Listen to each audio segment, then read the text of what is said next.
everyone, I'm Dontae. This is Dontae Dakara, and welcome to a kind of a didactic video. It's where I just talk and tell you a story. Today's topic is about Veterans Day because today is Veterans Day, and this is special to me because I am a retired veteran. And so I'm going to talk about how being in the military translates into the classroom. And a couple of insights on how those two worlds connect and what has made me a very effective, I think, an effective teacher because of the military. And we'll just jump right into it. Number one, discipline and structure. So discipline and structure is everything. I mean, discipline is a core value in the military. So that skill easily translates to the classroom as a teacher has to maintain a structured and disciplined environment for the students. In Japan, most students are really structured and disciplined by junior high school anyway. But students, by their very nature, are still learning how to interact with the world and how to interact with people and how to interact in a business environment. And school is business for them. So having a kind of goal-oriented structure within the classroom helps for the students to formulate their own kind of structure and teaches them that essential skill in self-discipline. So I think yesterday I had a conversation with a student who was just copying the answer for their workbook into their workbook. And I was like, hey, how's that going to help you for the test? So if you don't actually do the work now, when it's time to actually show that you've learned something, you won't actually have learned anything because you just copied your workbook. Practice here, check your work, and when it's time for the test, you'll be fine. Discipline yourself now so someone's not going to have to discipline you later, as an example. As far as structure is concerned, I mean, everything is time-based, mission-based kind of stuff. So, I mean, it's the same thing in the military. And of course, there's always fragos, something that you don't expect to happen pops up and you got to deal with it. And that leads us into the next one, which is adaptability. Another key aspect of the military and of a classroom is being able to change rapidly and for an individual to be able to adapt on the fly. The skill is incredibly useful in a dynamic environment like a classroom, and teachers are often faced with unexpected challenges, and the ability to think on your feet and adapt your teaching approach is a quality that military veterans definitely bring to the table. I am never stressed by what happens in the classroom, ever. I think that most people have their kind of breaking point in general, but the classroom will never have me reaching my breaking point. And that is because there is nothing in there that's outside of the realm of my control.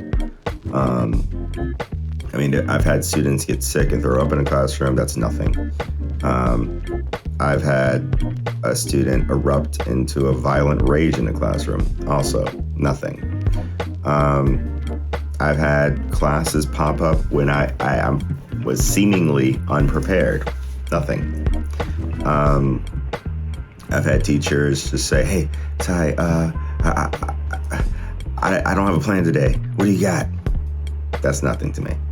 And that's because we're taught to expect the unexpected, to always have a kind of secondary idea in mind. I think that one thing I learned when I was doing more of the active aspects of the military is to never have a single point of failure.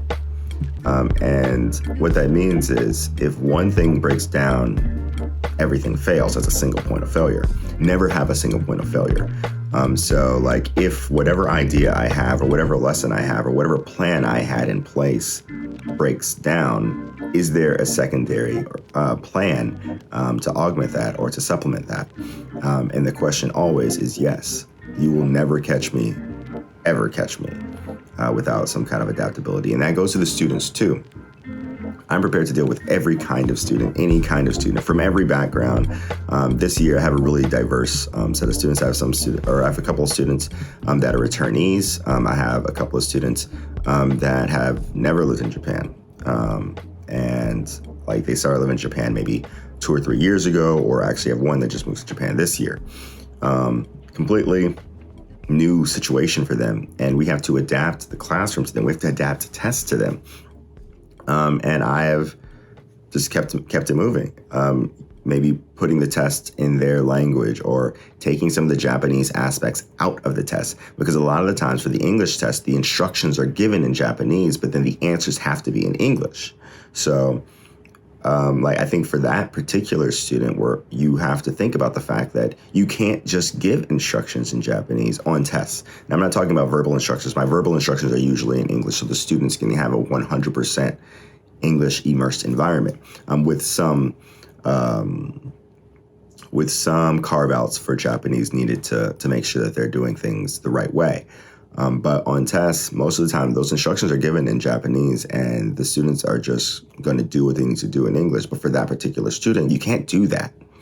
And what I've decided, and I've kind of pushed at the school more, is that we no longer only provide instructions in Japanese, we provide both. And in that way, the students are used to seeing the English that's associated with the Japanese instructions that they need to be successful on the test or in the classroom, or so on and so forth. Then later on, when I take that Japanese away, they'll be okay. That goes into the next thing, and like this is pretty obvious one, but leadership. Leadership is pretty much ingrained in you. Like, every individual is trained to lead, whether it be a small group, or squad, or flight, or a larger unit. And bringing these leadership skills into the classroom is invaluable. Teachers are, in essence, leaders of every classroom that they walk into, and guiding, inspiring students to reach their full potential. And veterans, by their very nature, often possess leadership qualities, not to say they're all good leaders, qualities to motivate and mentor students. I've led many people when I was in the military, and I've gone to leadership schools, and I've won awards for leadership, and so I think I'm well equipped in that arena, and I don't just view myself as just someone who's standing in the front of the classroom telling you what to do. I'm the person that's sitting beside you telling you, we are going to do this together. And the things that you struggle with are the things that I am also struggling with, because I am also a student too, whether I'm a student of life or I'm a student of practically Japanese. So as the students are struggling with their English, I show them, hey, I am struggling too, and we are going to dig through this together. And if we pull in, and if you follow me, I promise you, you will be better than what you were today. 1%. I'll give you at least 1% every day. You follow me, you'll be 1% better. And using the tools that I learned as a leader in the military allows for me to guide them in a more confident way. And especially from the very beginning, there was no doubt that I was going to get you to where you needed to be. Just follow me. But as I said, I work for beside people. So it also goes back into the next aspect, and that's number 4, which is teamwork. Teamwork is another key area where the military experience shines in the classroom, because we understand the importance of working collaboratively and towards a common goal. In a teaching environment, of course, teamwork is not just about the faculty and staff, which that is a huge thing. We'll get into that. But it's also about fostering a sense of community with the students. And we can leverage our experience to create those kind of positive environments. As for the faculty, communication can also be a thing. But because I've worked with multinational teams before, that's nothing. That's nothing that I wasn't prepared for. The communication gap isn't going to be so big that I can't jump it, or at least build a bridge over it. So of course there's going to be situations where there's miscommunication, but as long as you're patient, there are ways to figure that out. There are now applications and other ways to communicate to figure that out. I think that my favorite teamwork activity, not just in the classroom, but is sports day. Sports day is a perfect example because all the teachers have to pull together to organize an event that's fun for the students and educational to the students, but also fun for the parents that are watching and seeing their student do something that they've never done before, or something that they didn't know their child was capable of. We pull that out of them as a team. And so I think that, there are a lot of opportunities to flex that teamwork skill here. And there's something that I always say, whenever something needs to be done and there's no one around that really wants to do it, or no one's stepping up to do it, I'm like, yo, I'll do it. And they're like, oh, thank you. I'm like, it's not me, it's the teamwork. Teamwork makes the dream work. We are doing this together. You have the things that you can do and you do them. I have the things that I can do and I do them. And when we both do what we're supposed to do, everyone gets where they're supposed to go. So that's that on teamwork. And the last thing, and I think the most important thing, especially for someone who is in guiding minds and also who's in a foreign country, is resilience. And that word I've heard so many times in the military, but resilience is a quality that is developed through the challenges that you face. And I've faced challenges in the military, and every veteran has faced some challenge in the military, so long as they're one of those veterans that were around for a while. And the ability to bounce back from setbacks is crucial to teaching. And teaching that is crucial to teaching. I think where every lesson isn't going to go as planned, and not every student is going to learn at the same pace. So veterans with their experience can inspire students to persevere through those difficulties and ultimately reach their goals, or at least get closer to their goals than they would have gotten if they didn't have that skill to begin with. Living abroad, you need to be resilient because there are things that you're just not going to be able to understand at first. There are going to be things that you just can't do at first. And how you adapt to that situation is going to spell out either disaster or success. In the classroom, most students want to be perfect. And that's just a facsimile of the culture itself. But how you communicate to the student that perfection is not a goal. Practice perfect, but the result will never be. You need to instill in the students the ability to accept the fact that they won't be perfect, but that they will continue forward nevertheless.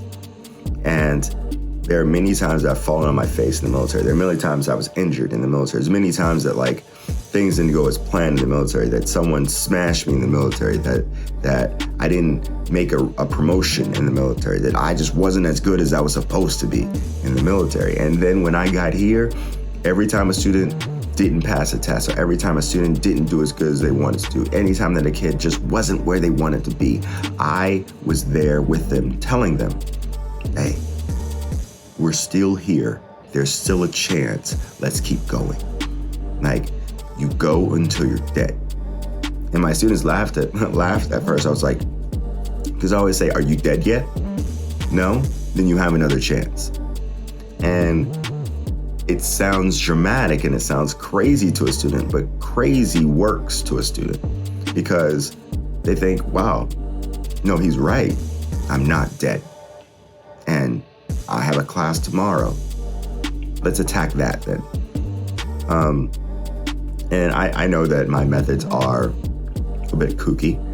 If it was seen by a Japanese teacher, I think another Japanese teacher heard me say that. I was like, you're not dead yet, so you have another chance. And they laughed, but you can't really say anything about that because I'm right. There's another chance. And to me, that's my idea of resilience. Every day I woke up, there's a chance. And so, those are just some of the small ways that, those 5 small or big ways that the military experience has translated into being an effective teacher. Sometimes you'll find yourself giving stories that you didn't know you'd give. And we talk about some things that kind of intersect the military. I guess developing countries, and I've been to a few developing countries. There are times where it's just like a random question. Sometimes it's a good random question, sometimes it's a bad random question. Like usually the bad random question is like, hey, do you love guns? How many guns do you have? Do you kill anyone? And I'm like, okay, all right, guys, let's get back to the topic. But then you have questions like, how was it being away from home? Is it scary going to another country? And those are questions that the answers to will either inspire or discourage students to actually expand their horizons. And I think that is something that veterans, more than anything else, can help a student to do. Expand their horizons, because everything in the military is about getting out of your comfort zone and being comfortable being uncomfortable. And I think that, dropping everything and moving to Japan, there was a level of discomfort. And then I got comfortable being discomforted. And then that discomfort no longer was discomfort, it was just comfortable. So now I'm quite comfortable in being a Tokyo-based expat veteran teacher. This is Dontae, another talkie didactic. I hope to see you guys next time. Until then, happy Veterans Day.